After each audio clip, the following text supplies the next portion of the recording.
오늘 함께 은혜 나누실 말씀 사도행전 3장 4절로 10절의 말씀입니다.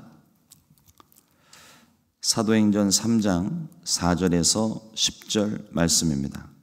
우리 다 같이 한 목소리로 합독하시겠습니다. 베드로가 요한과 더불어 주목하여 이르되 우리를 보라 하니 그가 그들에게서 무엇을 얻을까 하여 바라보거늘 베드로가 이르되 은과 금은 내게 없거니와 내게 있는 이것을 내게 주노니 나사렛 예수 그리스도의 이름으로 일어나 걸으라 하고 오른손을 잡아 일으키니 발과 발목이 곧 힘을 얻고 뛰어 서서 걸으며 그들과 함께 성전으로 들어가면서 걷기도 하고 뛰기도 하며 하나님을 찬송하니 모든 백성이 그 걷는 것과 하나님을 찬송함을 보고 그가 본래 성전 미문에 앉아 구걸하던 사람인 줄 알고 그에게 일어난 일로 인하여 심히 놀랍게 여기며 놀라니라. 아멘. 오늘 함께 봉독한 사도행전 3장 4절로 10절의 말씀을 가지고 우리는 예수님을 얼마나 믿고 있을까요? 라는 제목으로 함께 말씀의 은혜를 나누겠습니다. 오늘 말씀을 묵상을 하면서 들었던 생각이 오늘의 제목입니다. 과연 우리는 예수님을 얼마나 믿고 있을까요? 베드로와 요한이 성전 미문에 앉아있던 사고로 다리를 다친 게 아니라 나면서부터 아예 걷지 못해 한 번도 걸어본 적이 없는 장애인입니다. 이 안전뱅이를 걷게 한 사건을 오늘 말씀 본문을 대하면서 그런 생각을 해봅니다. 만일 우리 교회 앞에 이 안전뱅이가 와서 앉아 있다면 나는 어떻게 할 수 있을까? 내가 어떻게 반응을 했을까 한번 생각을 해봤더니요. 가장 먼저 드는 생각이 뭐였냐면 불쌍히 여기는 마음을 가지고 지갑에서 $5짜리를 하나 꺼내서 맛있는 걸 사 먹으라고 이야기하면서 한마디 했을 것 같아요. 하나님께서 당신을 사랑하십니다. 예수 믿고 구원 받으십시오. 이게 제가 달라스에서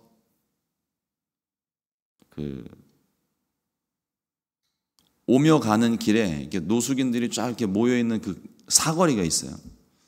거기를 가면 제가 그 당시에 교회 밴을 몰고 다녔는데 교회 밴에 한국말로만 써 있는 게 아니라 영어로도 철치가 써 있는 거예요. 그 노숙인이 이렇게 와가지고 저를 쳐다볼 때 왼쪽 창문으로 보이는 이 제 왼쪽 얼굴이 뜨끈뜨끈해지는 거예요. 그래서 그 다음부터 아예 생각을 바꿔먹고 차 안에 서랍, 그러니까 이 조그만 서랍 안에 $5짜리를 이만큼씩 가지고 다니는 거예요. 그래서 신호가 안 걸리면은 뭐 중간에 세울 수가 없으니까 지나가는데 신호가 걸리면 노숙인이 이렇게 앞에서부터 이렇게 쭉 훑어서 와요. 그러면 제 차례가 되면 창문을 내리고 주면서 꼭 한마디를 했습니다. 하나님께서 당신을 사랑하십니다. 가까운 교회 나가십시오. 예수 믿고 구원 받으십시오. 우리 성전 앞에 노숙인이 오게 되면 제가 했던 대로 너무나도 익숙하게 그렇게 했을 것 같아요. 또 한 가지 드는 생각은 그래도 성전 앞이니까 우리 같이 들어가서 예배 드리고 식사 같이 합시다. 이 정도 얘기할 수 있을 것 같아요. 좀 더 적극적인 모습을 보인다면 안에 같이 들어가서 예배합시다. 예배하고 식사하면서 얘기 좀 합시다. 뭐 이렇게 우리가 접근을 할 수 있을 것 같은데 또 한편으로는 그런 생각이 듭니다. 만일 이 노숙인이 매 주일마다 와서 이 앞에 찾아와서 앉아 있다면, 그래서 성도님들로부터 민원이 들어온다면, 그러면 나는 어떻게 해야 될까라는 생각을 하면서 답을 얻지를 못했어요.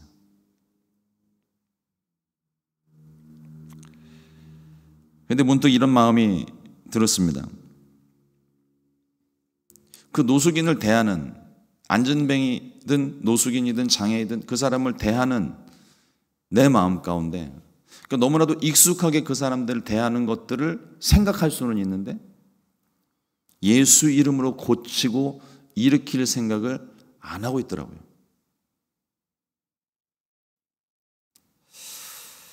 어쩌면 이게 우리의 한계인지도 모르겠습니다. 예수님께서 말씀하셨습니다. 마가복음 9장 23절 말씀에 예수께서 이르시되 할 수 있거든이 무슨 말이냐? 믿는 자에게는 능히 하지 못할 일이 없느니라 하시니. 우리 이 말씀을 믿거든요. 이 말씀을 믿는데도 믿는 것과 실제 우리의 삶이 분리되어 있는 느낌이에요. 당연히 아픈 사람이 보여지고 기도가 필요한 사람들이 보여줬을 때 우리가 성령 충만한 사람이라면 일단 기도부터 시작하는 거죠. 예전에 제가 처음에는 교수님으로 만났다가 나중에는 목사님으로 만난 한 분이 계세요. 이름만 대면 다 아시는 분들인데 유튜브 나가고 있으니까 실명 거론은 못하겠고요. 그 목사님이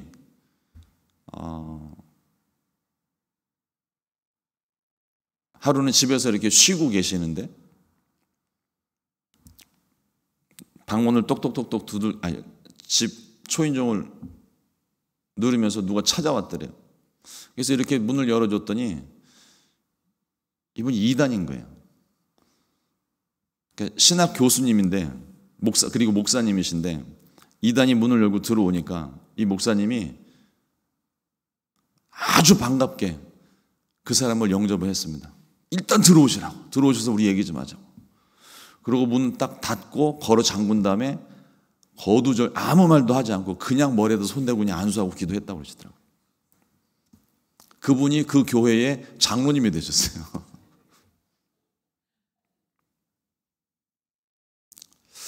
우리가 예수님 처음 믿었을 때, 성령 충만 받았을 때, 성령 처음 받고 정말 가슴에 막 불이 오르는 것 같을 때, 그때 우리 마음은요 진짜 산을 옮길 수 있는 믿음이에요. 진짜 내가 뭐 꼭 그런 건 아니지만 느낌상입니다. 저를 이상한 눈으로 보지 마세요. 이 산을 명하여서 훅 하면은 그냥 산이 없어질 것 같은 그런 믿음을 우리가 예수님 처음 믿고 만나고 성령 받았을 때 우리 그 믿음을 가지고 있었다고요. 실제 해보지는 않았어도 마치 기도만 하면 모든 게 정말 죽은 사람도 살아날 것 같은 그런 막 담대함이 우리 안에 있었는데 지금 우리 안에 그 모습이 남아있나요? 왜 이렇게 됐을까라는 생각을 해보니까 기도하고 어려운 문제들, 예기치 않은 일들, 그런 문제들을 만났을 때 기도하다가 쓰러지기도 하고 기도하다가 실패하기도 하고 자꾸만 반복되어진 이런 모습들이 생겨나다 보니까 점점 우리의 마음이 좁아지고 닫혀지고 있는 부분들이 아닐까 생각이 들더라고요.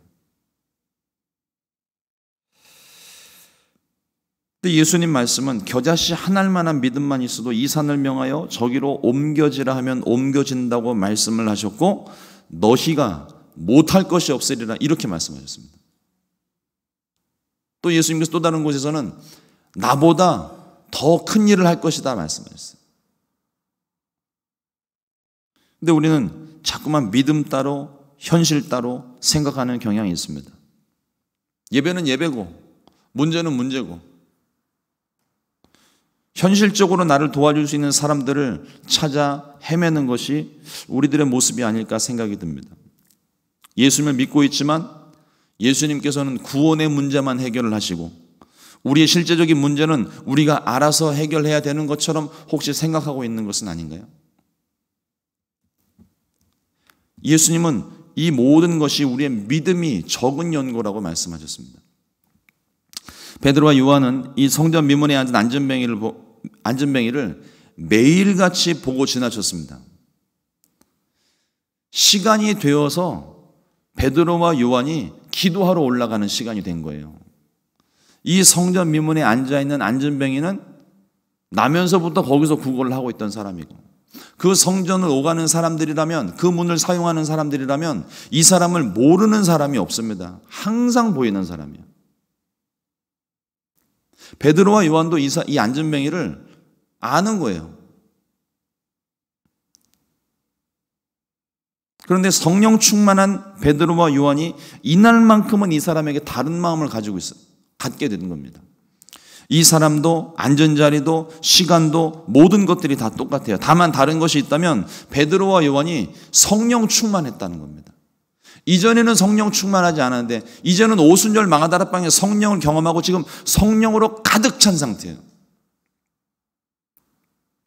성령 충만한 베드로와 요한이 이 사람을 보는 순간 성령의 감동이 임했습니다. 사도행전 3장 4절 말씀에 베드로가 요한과 더불어 주목하여 이르되 우리를 보라 하니, 뜬금없이 우리를 보라고 이야기를 합니다. 전에는 한 번도 그런 얘기를 한 적이 없었을 거예요. 근데 성령의 감동을 받고 나니까 이 마음 가운데 성령께서 일으키라 말씀하시는 그 마음의 감동이 생긴 거예요. 구걸하는 사람에게, 돈을 요구하는 사람에게 돈을 주면 끝나는 거잖아요. 그런데 이날만큼은 베드로와 요한의 마음에 성령의 감동이 있어서 그냥 못 지나치는 겁니다. 지나다니는 모든 사람에게 최대한 불쌍하게 보여야 하는 특성상 머리를 숙이고 한 번도 얼굴을 들지 못한 채 도와달라고 말하는 이 안전뱅이가 물끄러미 베드로와 요한을 바라봤습니다. 여기 중요한 말씀이 있는데요. 사도행전 3장 5절 말씀에 그가 그들에게서 무엇을 얻을까 하여 바라보거늘, 무엇을 얻기 위해 바라봤다는 거예요. 우리가 예수님을 믿을 때 누구든지 주의 이름을 부르는 자는 구원을 얻으리라는 말씀대로 구원을 받습니다. 그런데 그것으로 끝이 아니에요. 예수님을 믿으면 영혼이 잘됨 같이 범사가 잘되고 강건하게 되는 것입니다. 예수님은 우리의 영혼의 문제, 환경의 문제, 질병의 문제도 해결해 주시는 분이십니다. 우리가 이것을 믿는 거죠. 구원의 문제만이 아니라 실제 우리의 삶 가운데 모든 문제, 구하라고 하셨고 찾으라고 하셨고 두드리라고 하셨고 내 입을 넓게 열라 말씀하셨고 끊임없이 우리들에게 말씀하시는 것이 그거 영혼의 구원 문제뿐만 아니라 우리의 삶의 모든 문제 가운데 하나님이 간섭하시고 개입하신다는 겁니다.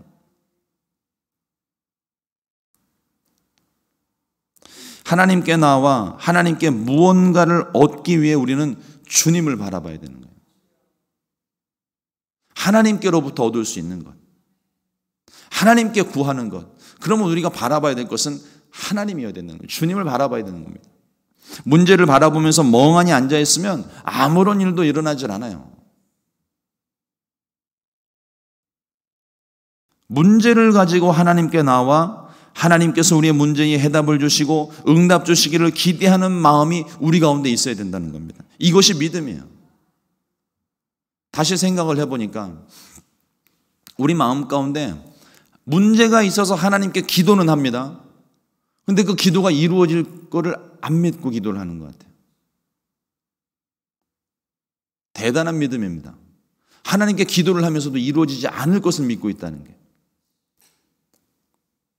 우리가 하나님께 기도하는 거는요, 하나님께서 이 문제를 해결해 주십사 하는 간절한 마음으로 기도를 하는 거예요. 그리고 그것이 그냥 하소연에 그치는 게 아닙니다. 우리 기도하면서 하나님한테 한풀이를 하는 게 아니에요. 하나님, 이 문제 하나님이 해결해 주셔야 됩니다. 나는 할 수가 없습니다. 하나님이 하십시오. 그 믿음을 가지고 하나님께 주도권을 넘겨드리고 하나님께서 이 모든 일을 책임져 달라고 하는 그와 같은 마음으로, 그 믿음으로 우리가 하나님께 기도를 하는 겁니다. 이런 기대감이 없다면 우리가 기도할 이유가 없죠. 이루어지지 않을 것을 확신하고 있는데 뭐 하려고 기도합니까? 우리가 기도를 하는 건 하나님께서 우리의 기도를 들으시고 응답해 주신다는 믿음이 있기 때문에 기도를 하는 거예요. 주님이 나의 문제를 해결해 주신다. 주님이 내 기도에 응답하신다. 이 믿음이 없이는 아무런 일도 일어나지 않습니다. 히브리서 11장 6절 말씀에 믿음이 없이는 하나님을 기쁘시게 하지 못하나니 하나님께 나아가는 자는 반드시 그가 계신 것과 또한 그가 자기 상 주시는 이십니다. 베드로와 요한이 우리를 보라고 얘기를 했습니다. 자신들을 보라고 얘기한 겁니까? 자신의 얼굴을 보라고 얘기한 거예요? 아니죠. 눈앞에 보이는 사람이 아닌 내 안에 계신 주님을, 나의 보배가 되신 주님을, 지금 내 안에 충만하신 성령님을 보라고 이야기하는 겁니다. 그리고 담대하게 선포합니다. 6절 말씀에 베드로가 이르되 은과 금은 내게 없거니와 내게 있는 이것을 내게 주노니 나사렛 예수 그리스도의 이름으로 일어나 걸으라 하고 그의 오른손을 잡아 일으킬 때 그의 다리에 힘이 생겼고 한 번도 걷지 못했던 다리가 펴지며 성전을 뛰기 시작합니다. 놀라운 기적입니다. 가끔 다큐멘터리 같은 걸 보면은요, 그 푸른 초원에 그 소떼들이 새끼 나는 장면들이 나와요. 기린도 그렇고. 근데 얘네들은 초식 동물이고 원체 약한 존재들이다 보니까 주변에 사자와 맹수들이 들끓고 있는 그 곳에서 우리 사람이 어린아이를 낳았을 때 그 아이가 걷기까지 약 한 1년 이상 시간이 걸립니다. 그랬다가는 맹수들한테 다 죽어요. 이 초식 동물들은요, 엄마에게서부터 떨어져 나옴과 동시에 그때부터 1시간 이내에 걷기 시작합니다. 근데 그 걸을 때 모습을 보면요, 막 관절이 자기 멋대로 막 돌아요. 막 이리저리 왔다 갔다 하면서 비틀비틀 거리다가 조금 이렇게 연습하고 난 다음에 그다음부터는 막 뛰어다니기 시작하죠. 한 번도 걷지 못했던 이 사람이 걷는 방법을 알을까요? 아마 처음에는 그 잡아 일으킬 때에 다리가 풀려가지고, 우리 왜 다리 풀려서 이렇게 막 무릎 꺾이고 하는 경우들 있잖아요. 그것처럼 막 이리저리 뒤뚱뒤뚱 그렇게 걸었는지 모르겠어요. 그러나 중요한 사실은 베드로와 요한이 예수 이름으로 걸으라 명령하고 그의 오른손을 붙잡아 일으킬 때 그의 다리에 힘이 닿았다는 겁니다. 하나님이 주시는 힘이에요. 이게 기적인 거죠. 한 번도 걷지 못하던 사람이, 어떻게 걷는지도 모르는 사람이, 우리의 근육과 신경이 어떻게 걷는지를, 이 사람은, 우리는 너무나도 이제는 생각하지 않아도 걸으려면 오른 다리를 내밀고 그 다음 왼 다리를 내밀고 이렇게 생각하고 걷는 게 아니잖아요. 우린 너무 자연스럽게 걷는데 이 사람은 한 번도 걸어본 적이 없는 사람이에요. 더듬더듬 이리저리 비틀비틀 거리면서 걷기 시작하더니 곧 이 사람이 힘을 얻고 온 성전을 뛰어다니며 하나님을 찬양하기 시작합니다. 이것이 베드로의 능력일까요? 요한의 능력일까요? 아닙니다. 그들 안에 역사하시는 하나님의 능력이에요. 예수 이름의 능력입니다. 성령님의 능력입니다. 예수 이름의 뜻을 한번 보세요. 죄에서 구원할 자라고 되어 있습니다.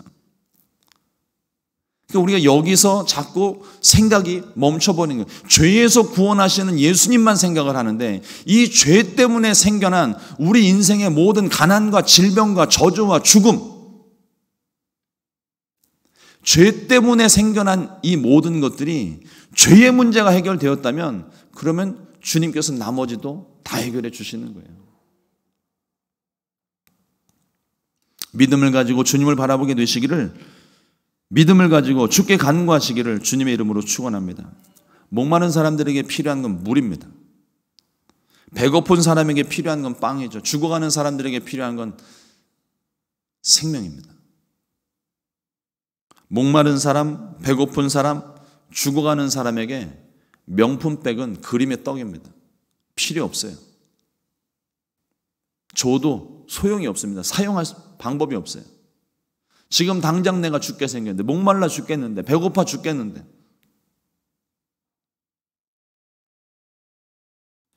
주님은 우리의 필요를 아십니다. 그리고 채우십니다. 그런데 우리가 구하는 것보다 더 급하고 더 귀하고 더 중요한 것을 먼저 공급하십니다. 자녀들이 불량식품을 사달라고 이야기를 해도 일단 밥부터 먹고 일단 건강부터 챙기고 그 다음에 어쩌다가 한번 불량식품 먹게 해주는 거지, 불량식품을 삼시세끼 주식처럼 먹이는 부모님이 없어요.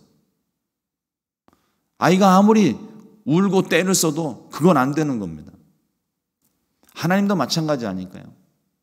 우리가 필요한 게 있어요. 지금 당장 필요한 게 있어요. 내가 구하고 원하는 것이 있습니다. 그래서 하나님께 간절히 기도를 합니다. 그런데 하나님이 보실 때에 지금 내가 구하는 것보다 더 중요하고 더 급하고 더 귀한 것을 먼저 주시지 않겠어요? 우리의 영혼을 살리기 위해서, 우리의 육체를 살리기 위해서 하나님 먼저 필요한 것을 먼저 공급하신다고요.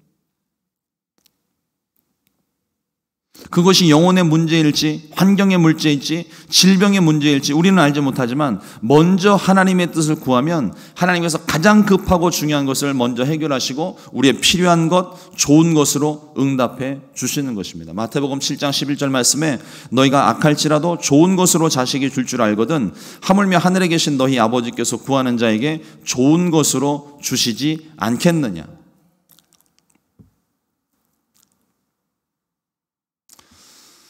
한편으로는 걷는다는 것을 한 번도 생각해 본 적 없는 이 사람에게서, 걷는 것을 감히 꿈도 못 꾸던 이 사람에게서, 은과 금을 구했던 이 안진뱅이의 모습에서 우리들의 모습을 봅니다. 우리는 지금 무엇을 구하고 있습니까? 정말 내게 정말 필요한 것이 무엇입니까? 지금 가장 시급한 것이 무엇이겠습니까? 물질의 문제와 현실적인 문제만 놓고 꿈도 없이 기대감도 없이 그렇게 살고 있지는 않습니까?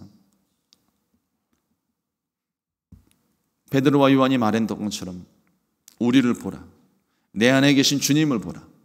이 말씀과도 같이 눈을 들어 주님을 보게 되시기를 주님의 이름으로 축원합니다. 주님을 바라보게 될 때 주님은 우리가 한 번도 생각하지 못했던 것을, 우리가 한 번도 꿈꾸지 못했던 것을 꿈꾸게 하시고 믿음으로 바라보게 하시고 마침내 얻게 해 주십니다. 사도행전 2장 17절 말씀입니다. 하나님이 말씀하시기를 말세에 내가 내 영을 모든 육체에게 부어주리니 너희의 자녀들은 예언할 것이요 너희의 젊은이들은 환상을 보고 너희의 늙은이들은 꿈을 꾸리라. 우리가 보아야 될 것을 보게 하신다는 거예요. 성령이 우리 안에 역사하실 때 우리가 보아야 될 것, 우리가 구해야 될 것, 우리가 나아가야 될 것, 이것을 보게 하시고 그 길로 우리를 인도하신다는 겁니다. 이러므로 성령 충만하게 되시기를 주님의 이름으로 축원합니다. 성령께서 우리에게 믿음을 주시고 꿈을 주시고 바라보게 하십니다. 믿음으로 바라보고 하나님께서 보이시는 것들, 믿음의 눈으로 보시는 모든 것들 얻게 되시기를 주님의 이름으로 축원합니다. 기도하겠습니다. 하나님 아버지, 오늘도 주의 말씀을 통하여서 우리 가운데 우리의 믿음을 점검하고 너무나도 익숙해져 버린 모습 때문에, 그래서 어쩌면 한 걸음 뒤로 물러서 버린, 그냥 현실과 타협해 버린 우리의 믿음을 다시 한번 생각해 보고 점검하게 하시니 감사합니다. 주의 말씀에 힘이 있고 능력이 있는데 하나님께는 능치 못함이 없으신데, 하나님 우리의 믿음이 너무 연약하여 하나님 온전히 구하지 못하고 또 보아야 될 것을 보지 못하는 우리의 연약함을 고백합니다.